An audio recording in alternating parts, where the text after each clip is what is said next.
The haunted doll. Emma, a final-year anthropology student, had always been drawn to unraveling mysteries and exploring abandoned places. During a research trip to the English countryside, she heard about Blackwood Manor, a long-abandoned mansion shrouded in dark legends. The locals whispered of the Blackwood family, who mysteriously vanished over a century ago.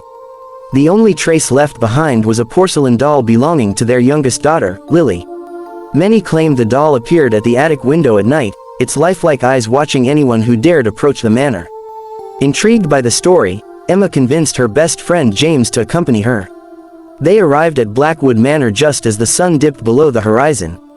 The mansion loomed ominously, its broken windows and ivy-covered walls adding to its sinister aura.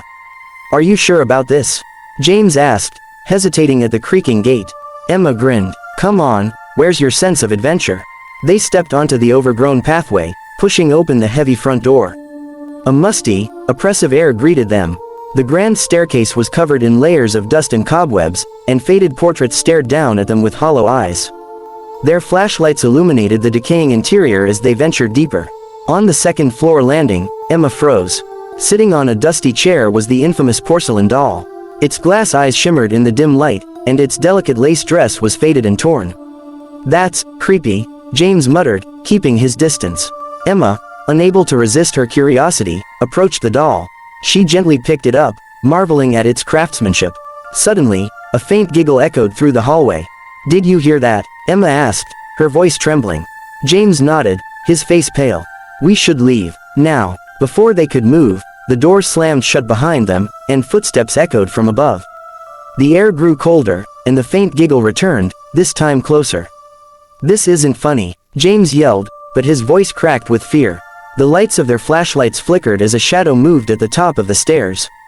A soft, childlike voice echoed, "Lily doesn't like strangers in her house." Emma clutched the doll tighter, her heart pounding. The shadow descended slowly, revealing the figure of a young girl in a tattered white dress, her face pale and her eyes hollow. "You took my doll," the girl whispered, her voice laced with anger. Emma tried to speak, but no words came out. She placed the doll back on the chair, hoping it would appease the spirit. But the girl stepped closer, her form flickering like a dying flame. James grabbed Emma's arm. "Run!" They bolted down the stairs, but the front door wouldn't budge. The windows were covered in thick, impenetrable darkness. The sound of footsteps and giggles surrounded them, coming from every direction. Emma turned to face the girl, who now stood at the bottom of the stairs. "We're sorry, we didn't mean to disturb you." The girl tilted her head, her expression unreadable. "You didn't disturb me," she said, her voice suddenly older and colder.